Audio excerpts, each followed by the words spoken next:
વિસાવદરમાં મેડિકલ સાધન સેવા કેન્દ્ર ખાતે પત્રકાર એકતા પરિષદના પ્રમુખનું સન્માન કરવામાં આવ્યું હતું। વિસાવદરમાં હાલ ગણેશ મહોત્સવ ચાલી રહ્યો છે, ત્યારે વિસાવદરમાં ગણપતિ ઉત્સવ સમિતિ દ્વારા મેડિકલ સાધન સેવા કેન્દ્રના ચંદ્રકાંતભાઈ ખોહા અને વિસાવદર માનવ સેવા સમિતિના રમણીકભાઈ દુધાત્રા દ્વારા વિસાવદર તાલુકાના પત્રકાર એકતા સમિતિના નવા વરાયેલા પ્રમુખ હરીશ મહેતાનું સિંહાસન તેમજ શાલ ઓઢાડી સન્માન કરવામાં આવ્યું હતું। ગણપતિ ઉત્સવ સમિતિ દ્વારા પણ પત્રકાર એકતા પરિષદના પ્રમુખનું શાલ ઓઢાડીને સન્માન કરવામાં આવ્યું। વાત કરવામાં આવે તો વિસાવદરમાં મેડિકલ સાધન સેવા કેન્દ્ર દ્વારા છેલ્લા 11 વર્ષથી જરૂરિયાતવાળા લોકોને વિનામૂલ્યે મેડિકલને લગતી વસ્તુઓ આપવામાં આવે છે, ત્યારે અંતિમ કીટ સહિતની વસ્તુઓ વિનામૂલ્યે આપવામાં આવે છે। જે કેસ ગુજરાતી સાથે હરીશ મહેતા, વિસાવદર મેડિકલ સાધન સેવા કેન્દ્ર દ્વારા છેલ્લા 4 વર્ષથી મેડિકલ સાધન સેવા કેન્દ્ર ખાતે ગણપતિ મહોત્સવનો કાર્યક્રમ થાય છે।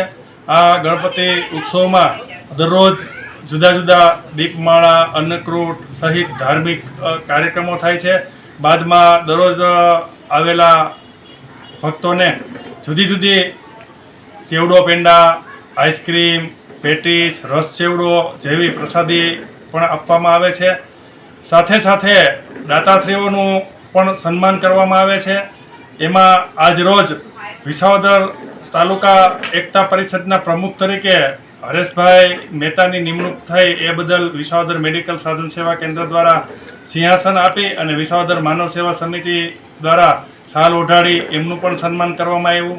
વિસાવદરની અંદર છેલ્લા 10 વર્ષથી મેડિકલ સાધન સેવા કેન્દ્રના સંચાલક ચંદ્રકાંતભાઈ ખોહા અને એમની ટીમ દ્વારા ખૂબ સરસ મજાની મેડિકલ સાધન આપવાની, અંતિમ યાત્રા કીટ આપવાની, દર 2 મહિને શાંતિ યજ્ઞ કરી અને મૃત્યુ પામેલા આત્માઓને શ્રદ્ધાંજલિ આપવાનો કાર્યક્રમ કરવામાં આવે છે। ડેડ બોડી રાખવા માટે ફ્રીજ આપવામાં આવે છે, ઓક્સિજનના બાટલા આપવામાં આવે છે, તેમજ જુદા જુદા મેડિકલને લગતા સાધનો સાથે સેવાકીય, શૈક્ષણિક અને ધાર્મિક પ્રવૃત્તિઓ પણ મેડિકલ સાધન સેવા કેન્દ્ર દ્વારા આપવામાં આવે છે। એ બદલ હું આજે મેડિકલ સાધન સેવા કેન્દ્રના પ્રમુખ અને એની ટીમને ખૂબ ખૂબ શુભેચ્છા